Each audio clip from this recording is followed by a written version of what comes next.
Okay, and then this one, flight or invisibility. So have you heard, there was an NPR thing about if you, it was on Ira Glass's program, This American Life, and it was the flight or invisibility, and it was a real cute thing, but that's where kind of the notion for the poem comes from. And then the conceit of the poem is two people are traveling across Nebraska. Hello, Omaha. So they're traveling across Nebraska, and they're inventing games to play as they drive. So I'm going to read this from Mary Rose. We never drove across Nebraska, but this seems like something we would do.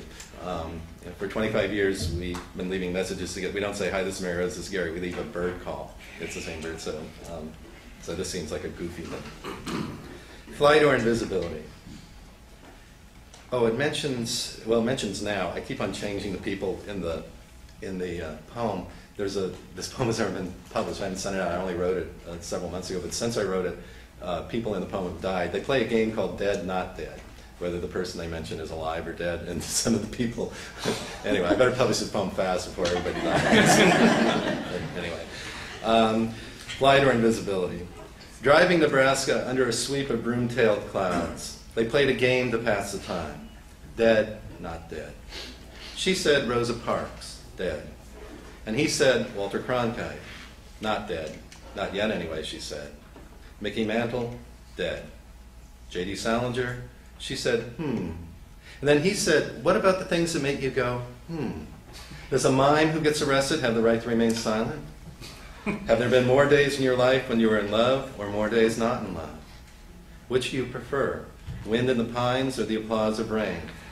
If there's a flock of birds singing in a tree, is that one song or several? Have you had more bad boyfriends or more good dogs? And then she said, what power would you choose, flight or invisibility? And he thought a while and said, flight, because he wouldn't trust his invisible self. There were 3 crows, and there was a road that unrolled ahead like a strap of black tape. It takes 1 owl to make a moon, he said. She answered, it takes 2 horses to make a pasture. She closed her eyes and slept to the trance of tires. And then the sky opened, and the clouds were gone, and the crows. And all that space above Nebraska seemed like silence, not sky. And the road led inward, not outward. And after some miles, she opened her eyes and said, more days, alive, good dogs, many songs, and rain.